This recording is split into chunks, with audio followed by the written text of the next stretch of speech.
Actually, you're the first Olympic gold medalist I've had the privilege to kind of do a podcast with. It has been an absolute honor.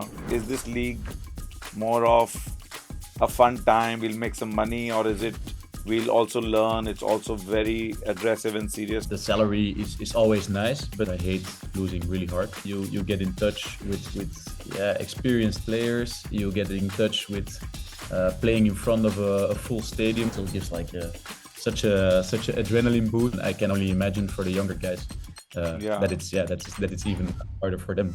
Do you feel that India might be in the next 5 to 10 years might be a potential gold medal winner? Yeah, I think so. 2 times bronze in a row at the Olympics is top 3 of the world. Everything is possible. I prefer the gold than the gold scorer. Actually, yeah. You've been a nemesis for India over the years, so it's kind of a little bittersweet. Yeah, I had a lot of messages after the game about people that didn't like me anymore. But, I hope they like me again now.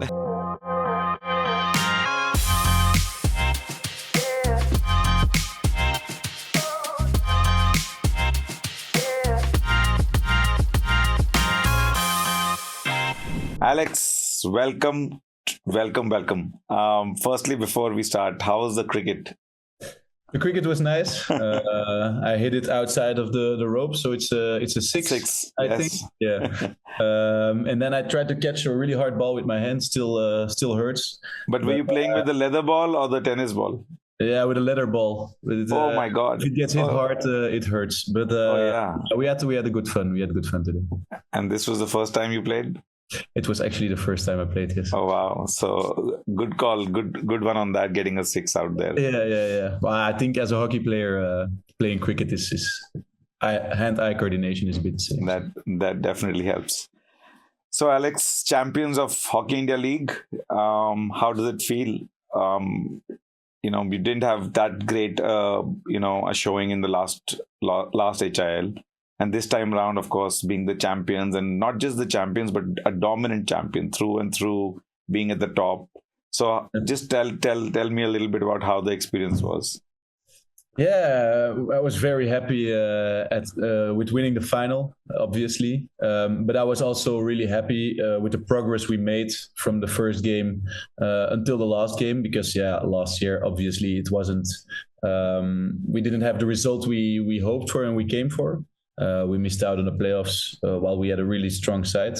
But then, 1 year later, we prepared even harder. We brought in new coaching staff. We brought in some other players as well. And I think, our trainings were way better already during the competition. And what we said was, we have to improve game per game. And of course, starting with a win. It's always nice. I remember last year we had, I think we had 3 losses in our 3 first games. So then you're already with your back against the wall. But now, we started off well. We kept on going, and everybody believed in it. So it was amazing with the group. And you mentioned you changed the coaching staff. So I see that the current head coach is an Aussie, and they have a peculiar style in general about sport. They play hard and they love their sport. So what did you take away from like an Australian style of coaching, so to speak? Yeah, I think we had 2 good coaches. We had also Jay Stacey and Pascal Quina, and they were really complementary.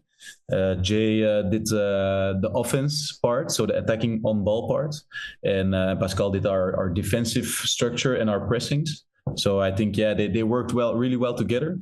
But obviously the trainings, you see Jay, he's really on details like how do you receive a ball, or where do you have to, like timing of leading of strikers, very detailed and really nice to see how a coach of his status coaches. It's always nice to work with coaches from other cultures and you haven't worked with yet.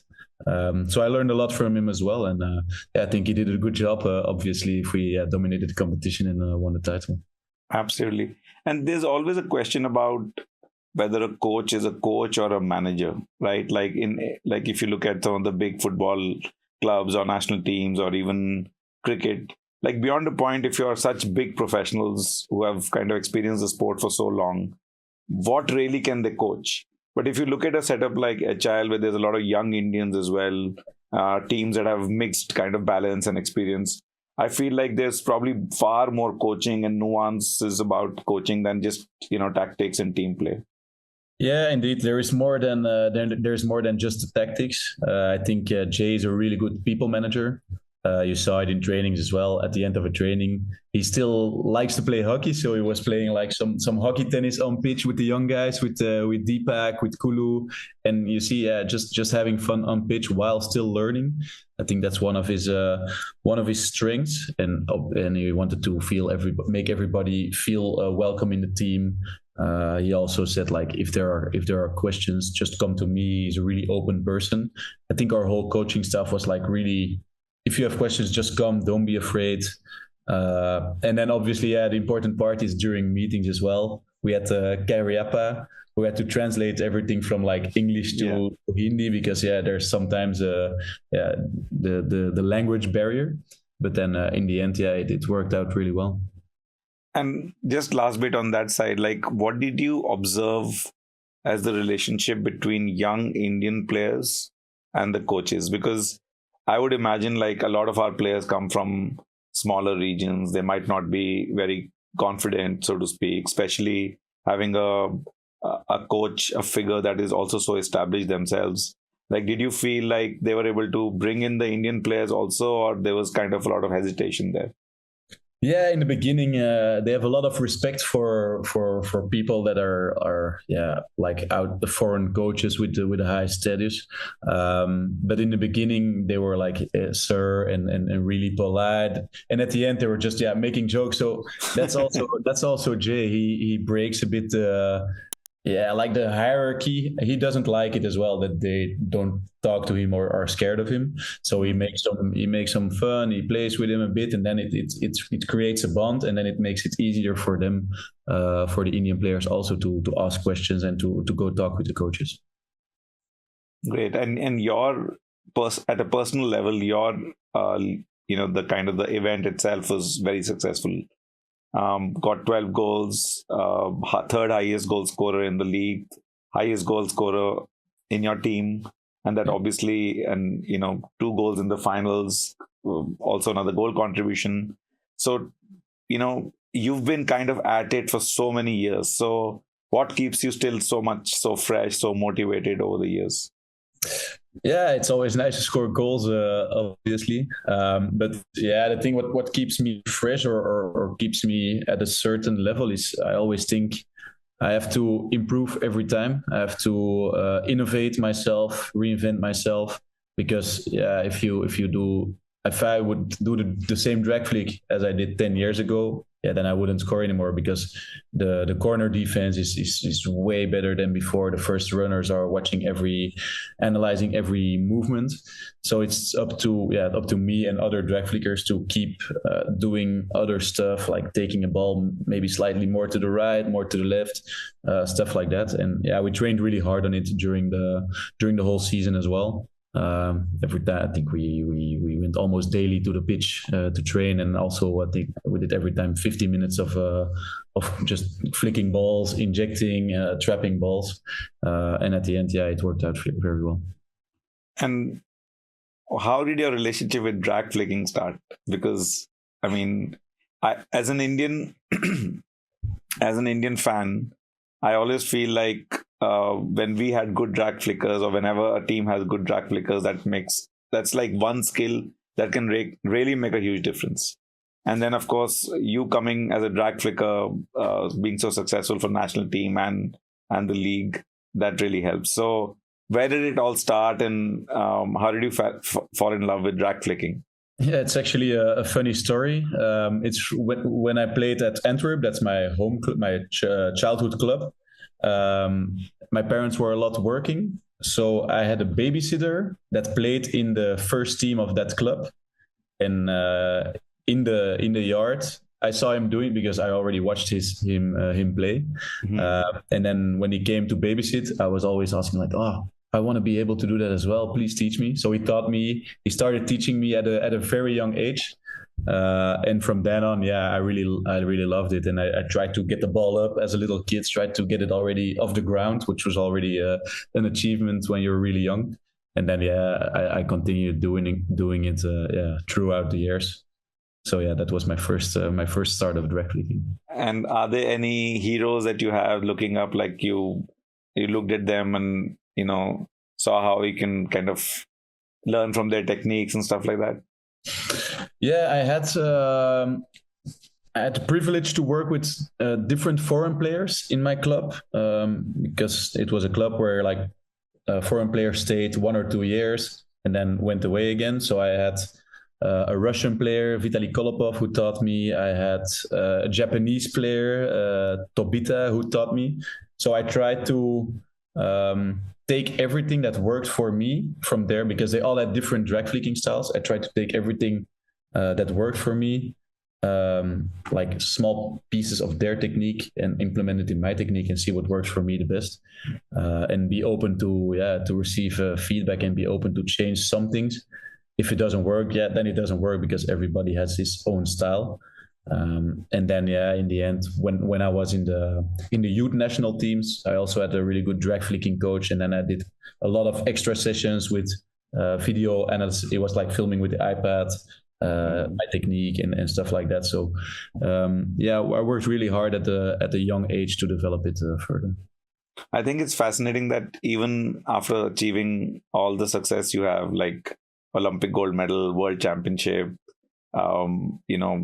scoring so many goals for the country, for clubs, I think your zeal to still learn is quite fascinating. And do you think that this experience in HIL, there were some areas that you still continue to learn, especially in drag flicking?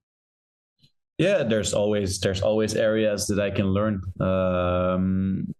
For example, I feel there's a lot of goals being scored glove side, of like on the left side of the goalie this HIL, and this is also because goalies are shifting more to the right and runners have to run. And then if, for example, you see drag flickers starting to do little burns or stuff like that, taking it around runners. That's what I didn't practice when I was younger, but that's because the PC defense is getting better. We have to train more stuff to get better as well. And I used to, I think in Tokyo Olympics, I think I only flicked from the first castle, for example.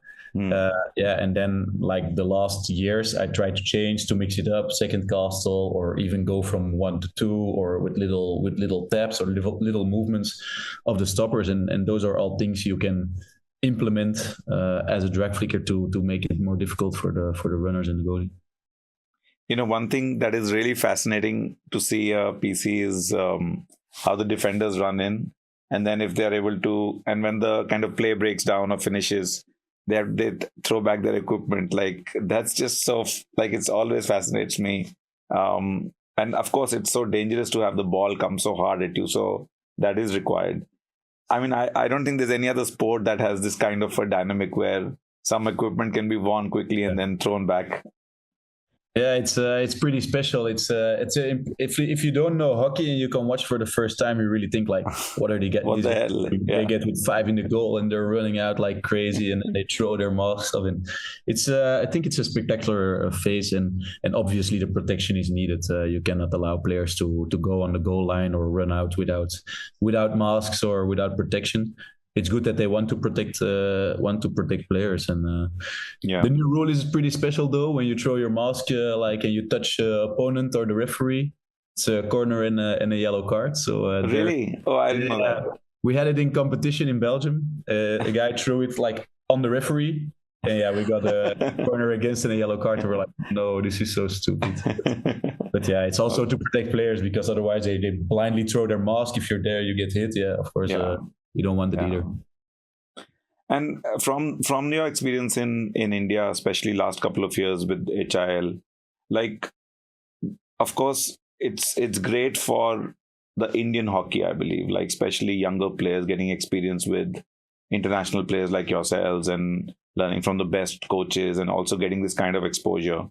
But from a more established foreign player perspective, is this league more of a fun time, we'll make some money, or is it we'll also learn, it's also very aggressive and serious? Like, do you take this as a part of your serious part of the year, or is it more of let's go to India, make some money, have a little fun? I mean, of course, I know what you'll say, but just curious to learn. Yeah, of course. The salary is always nice, but that's obviously not the only reason for me to go to India. Every tournament or competition I play in, I want to win it because I hate losing really hard. And it's also, like I said before, like working with coaches from other cultures, working with other players. Like last year we had Aussie guy, Dutch guy in our team. Now we had 4 young Australian players. Yeah, you start to know how they play, how they think.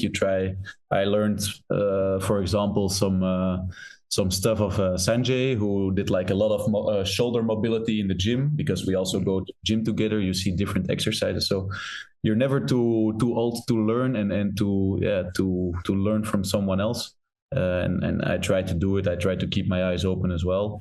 Obviously, okay, I try to teach a lot to the younger Indian guys. But I can still take, even at 32 years old, I can still take some things and learn some things. And it's always nice to work together. Yeah. And Alex, I mean, if you're comfortable answering, like this income that comes for you from HIL, what percentage of this would be of your total income? Like, is this significant income for you? I'm just curious because it's also important how hockey is evolving in India. Yeah, I will not mention the percentage, but I can tell you it's way more. Like, imagine in 1 month. Yeah, it's more than I earn in Belgium in 1 month. That's for sure. It's a nice extra. For 4 weeks, for now I think 5 weeks. Yeah, 5 weeks of playing hockey and performing and enjoying as well. And I think for me personally, I think you have to take every experience you can while you're still able to play hockey, because you can play hockey till a certain age. And after that, you stop playing, or you're physically not anymore what you want to be, and then everything stops. So now I want to enjoy everything, and obviously playing in India is one of those things I want to enjoy. That's great, and I believe like even for the younger players, it's good to start getting some professional income, because it motivates them to continue to play, and at least they can make a living off of it. Yeah, true. It's they can make a living of it. You get in touch with experienced players. You get in touch with playing in front of a full stadium already, because like in Belgium we have a crowd, but it's not that big of a stadium full of people, and it still gives. I've played finals. I've played a lot of finals in my life, but like still these games when the crowd is full or the stadium is full, it still gives like such an adrenaline boost. And I can only imagine for the younger guys that it's even harder for them. Yeah, I mean we've seen in other sports also, once the leagues have been working for 3 or 4 or 5 years or more, typically the national team starts becoming like, it really starts impacting the national team and the performance. Now, if you look at how the Indian hockey has evolved over the years, of course, we were a very, very, very dominant force up till the 80s. Then when the AstroTurfs, when the natural grass kind of shifted to AstroTurfs, we really struggled for almost a couple of decades. And only until, I would say, 2000, post the 2010 World Cup in India, is when some resurgence of hockey started. And then in 20, we, of course, won a medal. Do you, from your experience in India and from your experience of seeing a lot of Indian players, do you feel that India might be, in the next 5 to 10 years, might be a potential gold medal winner or a world champion in hockey? Yeah, I think so. You see the results they had over the last few years already. I think 2 times bronze in a row at the Olympics it's top 3 of the world. They outperformed us in the last Olympics. So obviously, if you can reach top 3, if you reach the semis, everything is possible. And the next step is to do that little bit extra to try to get the gold medal. But I think the Hockey India League helps players also develop. I saw players like Rozan of our team, for example, really good player. I see him train. I see him eager to learn, and I think those experiences help also the younger players to even grow. And we will see. I'm curious to see also already for this World Cup how India will perform, and then after that, I think they're doing a good job. Also with Craig as a coach, he's doing a good job with the guys, and they're always a team to take into account that they can go far, and we have to be careful when we play them. What according to you are the biggest differences in the setup in Belgium versus India? Like, is there something which we can learn from Belgium? Because even for you guys, like, this was not you. Like, Belgium wasn't a traditional powerhouse. Like, there's been a transformation in this sport in the last 10 to 15 years. Even if you look at football, there was the golden generation that, like, it felt like something was done about 20 years back to see what the results are today. So where do you see the big differences? Yeah, I think they started with a project in multiple sports to develop it further, and they start to invest in athletes at a young age. So what before wasn't there was now they get guidance from, I think, already the age of 14 to have a long-term plan with those athletes. Also the Belgian league, the Belgian competition already also went up, and I think young players that play in the competition, the domestic competition, learn of that as well, because good competition attracts good international players. If the good international players are there, the young Belgian players can learn from it. And then we made the decision with the national team also to go from I think we used to train 2 times a week. Now we train all went we trained way more. We train way more now than we used to before, and I think that's important. And I think India does it as well right now. I think Holland does it as well a lot, and every country tries to get the training volume up to achieve that. Yeah. And if you're like a young player, like if you're a 14-year-old in Belgium and who has serious potential, kind of being identified by the governing body that you could potentially play at the highest level, what kind of support do young people get? Like, and more importantly, how many matches a year would they be playing? Because that's where I feel like India still lacks at that level. Yeah, I think that's a big difference. Like, our club competition goes on, I think, almost the whole year. We have a lot of games. I think we have 26 games a year, plus cup games, plus playoffs. And I think in India, the domestic leagues are maybe a bit shorter. And as a 14-year-old, I think if you're really talented, really good, you will probably have be in the first team or training already with the first team, and there you also have these training loads, these game loads. You play a lot of games, and I think that helps because you can always train as much as you want, but it's also important to be able with playing well under pressure with a crowd in a team together, like being important in important moments.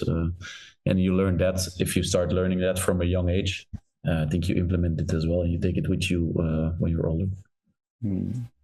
And for you, the next big, I guess, the big step is, or the big milestone to potentially achieve is a home World Cup win, right? Like 2026, Belgium, Netherlands. You, of course, that is definitely your kind of in your arena, in your space. But do you see yourself still being a central part of the team there? Yeah, I think we're here with the national team now, so I think everybody that is here right now has a chance to go to the World Cup. And obviously, as one of the older players, I hope if the coach selects me, but I will do everything in my power and be as fit as possible to be at the World Cup. And obviously, it's something special. It's the first time we have a World Cup at home. We did have the European Cup at home in 2019. That was already really special. But now they built a real stadium. and the World Cup is still like one step higher. And there are already people in Belgium, coming to me like, "Oh, when is the World Cup? We need to buy tickets. We all want to come watch." So that will be amazing to play in front of our home crowd in a full stadium. Absolutely. And what would be your prediction for the top four? Sorry? What would be your prediction for top four? Oh, that's really difficult. That will depend on how teams perform in the group stage, how the crossovers will be made. But in every tournament, I think you have 5-6 top nations that can reach top four, and I think it's us, Holland, India, Germany, Australia. And then I see an England, Spain, or Argentina also on that side. Yeah. And like one of the things that we as Indians want to not see is you and Tom Boon kind of creating a havoc together. So how is it, partnering with him and learning from him, and also kind of being able to support him as well? Yeah, he also had an amazing HIL season. We know Tom Boon is world class. He's a world class striker. But yeah, it's a good partnership so far. I think it's only in our advantage that we have two good threats on the top of the circle as well. Makes it more difficult for teams to run out on, or to know like who are we going to run to. But yeah, the partnership is going well, and I hope we can score a lot of goals together in the future. And is there some sort of an internal rivalry there, like who scores more, or is it very, very selfless? No, you always want to score, but in the end, you want your team to win. So who scored the goals? I don't care if the coach says, okay, now you can flick, and now Tom flicks, and now you flick again. Obviously, when you get the chance to flick, you want to score. That's why I always try to look at my own percentages that I score on attempts taken. And I think Tom does the same. We work together, but we're also busy with our individual development on certain things, and I think it goes well. And obviously, when he scores and I get a flick, then I'm like, I have to score this as well now, and then we're equal again. But, I think competition within the team always brings the best out of people. I think it's really important in the team as well. Yeah, and Alex, of course, at the World Cup level, 2 back-to-back finals, having won the 2018 one and then missed out on the next one. How have you kind of evolved as a player? Like, what do you remember of 2018 versus 23, and where do you stand now? Yeah, the 2018 was a special one for me because it was my first World Cup. It was also the first time the coach appointed me as first drag flicker, so I was really happy to be in the selection already. And then obviously, it went really well, that tournament. I was really happy helping the team in the end, lifting the trophy. And yeah, that was the most amazing one because it was the first of our. We had a lot of finals already, played a lot of finals that we had silver or we lost the finals, and that was the first final we actually won. So the whole team was amazingly happy. And World Cup 2023 was for me not a nice one, as I think in the third group game against Japan, I got injured in my knee because 2 first runners fell on my knee, and I tore my ligament. So from then on, the coach came to me and he said, Alex, you take the decision. You want to fly home or you want to stay here? And I was just, I will stay here. I will do my rehab and watch the games. But that was a pretty devastating injury for me because you train all year or longer for the World Cup, and then in the third game it's already over, and you want to help the team, but you're sitting on the side. But in the end, I was supporting for the guys every game, and up till the final shootout, and it was unfortunate that we didn't win it that time. But it was 2 times in India, so I'm looking forward to play on our home ground and have the home advantage. What India often has when they play at home. I think India has become a home advantage for you, 2 finals, HIL victory. Yeah, it's actually maybe nicer to play in India. Maybe we should still go here. But I'm always curious. So, like, it feels that when you're taking the flick, there's a lot going on. Like, like almost time would be, you'll have to stop time for a second before you flick the ball, because the runners are coming at you. Then you're also kind of figuring out whether you take the flick, you do a fake, or you pass it on. So typically, is there a lot of premeditation, or do you also, like, it's like muscle memory, or do you really have time to think where to hit? Like, how does it really? Yeah, what I do, of course, we analyze corners before a game. But what I do is I know where I'm going to flick it most of the times before the game already. I have like 3 or 4 options in my head, and then at the right time I try to choose the right one. But I do before a game, when I'm in the dressing room, I try to visualize also already, like with my eyes closed, myself at the top of the circle, scoring flicks, like imagining it, how I want to do it, and where I'm going to put it. And I think that helps me on moments when when the moment is there during the game. It helps me already to like put myself in a certain mindset and a certain focus. And then like I don't focus on everything that's happening around. I'm just focusing on my own technique, and obviously it's muscle memory. Yeah, you did like a million flicks in your life, so you just try to do the same movement, and then when it goes in, you celebrate. When it doesn't go in, you don't celebrate, and then you try to put the next one in. That's how it is. But just curious, when you do your visualizations, do you also visualize a lot of like worst case scenarios, like when the ball comes in, it's not held properly, but you would just focus on? I only visualize when like perfect scenarios, because I think if you visualize bad scenarios, you're gonna think about it at the moment itself, and then it will happen also.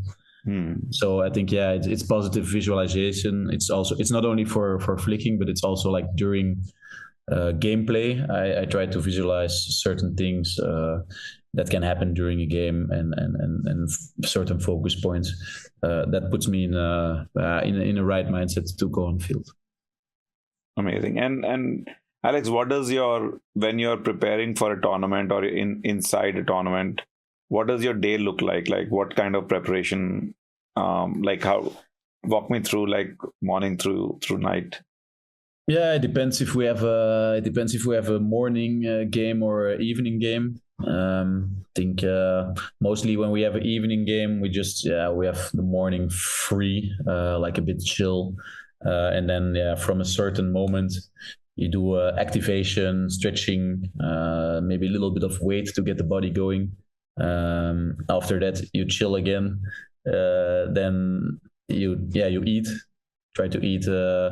I really like to eat pancakes before a game, because really? It's like light on the stomach, but it gives a lot of energy. So that's my go-to before a game, pancakes with banana.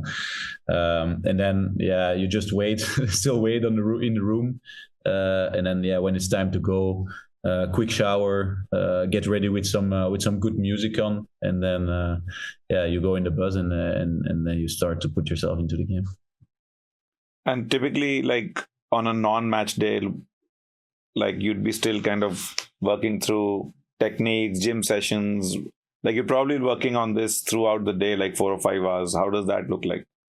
Yeah, I think every time before a game, like what we did with the Kalinga Lancers as well, we went out to the pitch and we had some technical things, and then half an hour drag flicking and shootouts. And I think it's just good to have that stimulus for your muscles and your body to be ready. It depends also if you're having a tournament. Like I remember World Cup 2018, we had a game, then 5 days nothing, and then another game. And I remember I was just training 2 times, but like full on 2 hours, just because you have to keep a certain loading in the week to not make your body go a bit lazy and soft. So we train on it, and it can be sometimes specific tactics or stuff like that. It depends on how many rest days you have in between. And Alex, do you follow any other sports like football? Of course, is a religion back home. Do you follow much football? Yeah, I follow football. I support Antwerp Football Club. It's already from my childhood because we lived 2 streets from there, and my parents would take me as a little kid to watch it all the time. And they were doing pretty good. Last games they lost, but they're actually playing today as well. So I will watch it today. Oh wow! We also watched now on the big screen during dinner here the Australian Open, the tennis. Yeah. So we watched the 2 really good games. Oh my God! What incredible semifinals! I mean, mind-boggling. Really, yeah, it was crazy. It's like, yeah, you have like your favorite that you want to win, but like when you can see 5 sets of high level, it's yeah. Then at the end, it actually doesn't matter who wins. It's just like, yeah, just beautiful to watch how they can perform for so long. So that's absolutely. Nice. And have there been any football heroes that you look up to, or compatriots that you have a relationship with? Yeah, I'm a big fan of Messi. It's always a fight, Messi or Ronaldo. And yeah, I'm glad we're on the same page. My big brother always has Ronaldo and Real Madrid. Damn. I always had Messi and Barcelona, so we're always like, no, he's the best. No, he's the best. Yeah, and then back in the days, also Ronaldinho. I was a really big fan of his flair and how he played, and just beautiful to watch. And of course, the Belgian national team are also a big supporter. Yeah, before when they had the golden generation, it was crazy how many good players they had, and now they're working back to their top form, and they also have the World Cup coming up this year. Our World Cup. So yeah, we will try to support them, and maybe after that they can support us as well. But do you feel like the football golden generation, in some sense, weren't able to stamp their authority at the World Cup, which, like, I remember, I think last World Cup going in, they were ranked number 1. Might not have been the favorites, but the talent on the pitch was just incredible. Like, if you look at Eden Hazard, Lukaku, I mean, it was just phenomenal. So yeah, they had a lot of talents, but I think the big difference, they get paid a lot by their clubs, so they're always also like in a lot of different countries. Yeah. We train all year long together. They come together before a tournament, I think, 1 month before, and then they start training. And I think in an ideal scenario, they also train a whole year long together. But yeah, obviously it's for them not possible. I think maybe even if they wanted it, the clubs will never. Yeah, would never. Absolutely. So that will be difficult, but still they performed really well, and yeah, just unfortunate with when they got the bronze. I hope to see them further lift. Yeah, it's semi-final. Yeah, and Alex, you talked about how the footballers are playing throughout the year. Like, how long are you playing in different kind of, like, what does your year look like in terms of playing different professional competitions, whether it's for nation or a league like HIL? Yeah, we start our competition in September, the Belgian competition, the club competition. It goes on till mid-November, because then it's starting to be too cold and the fields will be frozen. Often after that, we still have Pro League with the Belgian national team. Then in Christmas, we have a small break. Before we used to go also in January on Pro League or on summer camps to, I think we went to Cape Town once or a few times, to Spain we went sometimes. But now with the HIL, they switched it a bit. In January it's HIL for the players that go. The others have an individual running session and train as well. And then after that, we have Pro League, where we are now. It's often in February. Last year, it was in Argentina after HIL. Then we have, after this, I have 1 week rest. And then the preparation starts again for the club competition, the second part. That's going on till the beginning of June. And then we have 3 or 4 days off. And then we have the Pro League block in Belgium for a month. Then we have 1 week off, and then we start the preparation for the tournaments, which are often in summer in Belgium. So it's often in August. So every Euro, World Cup, stuff like that. So Wow, and then that's after like the World Cup, we have 1 week off, and it's always going. wow, that's like full on. Like you're probably training 10, 11 months a year, playing 10, 11 Yeah. months. It's crazy. It's been I think it's been more than 6 years that I had 3 weeks holiday. Oh my God, that's brutal. Yeah, so it's a lifestyle. I think it's also because they brought in the Pro League. You always have to play those games. Before we had like the Champions Trophy, then you had one tournament, and that was it. So we had more free time or more time to go on holiday. But now with the Pro League, the schedule is pretty packed. Oh my God. And Alex, you probably have a few more years in you, but you're towards potentially like you've kind of spent so many years playing. What more do you want to achieve before you kind of hang your boots? Yeah, I think I have still some years in me. My aim is to go to LA Olympics, and after that, I will probably say goodbye to the national team. What more? I already told you that I hate losing, so for me, I want to win everything. I want to win everything I play, and perform as good as possible. And also, the older you get, the more you're having to take care of your body, eating the right things. In the beginning, when I was 20 years old or 18 years old, I never stretched or did recovery. It doesn't. I didn't need. Now I need to go stretch, go to body the changes, do the boots, everything. You get a bit more experience in that, but I think the body needs it as well. But I hope we can reach a lot with also my club and the national team, and next year HIL again. So I look forward to play a lot in the future still. And now next couple of weeks, you're still in India. You're playing a few matches against India and Argentina. Tell us a little bit about the preparations there and your stay in India. Yeah, we went from one competition from the HIL. We flew the next day to Jagsagura, and then we took the bus to or the car to Roerkela. Roerkela, yeah. And we arrived actually because the other guys of the team that were in Belgium, they arrived 1 hour before us here in the hotel, so it was actually good timing. Obviously, we as HIL players, we got a bit of more rest, so we did like an individualized program to have like a small break. But from tomorrow on, we go full with the team again and prepare for India and Argentina. We try to do also some stuff on the side. Like today, we went to play cricket. I think we will give also a clinic to a school, to children from a school, to just get out of the hotel and have some fun activities. I hope not cricket clinic. Sorry? I hope it's not a cricket clinic. I don't know where it is, but no, I hope it is a hockey clinic, not hockey clinic, not a hospital clinic. I hope so too. Otherwise, I'm complaining.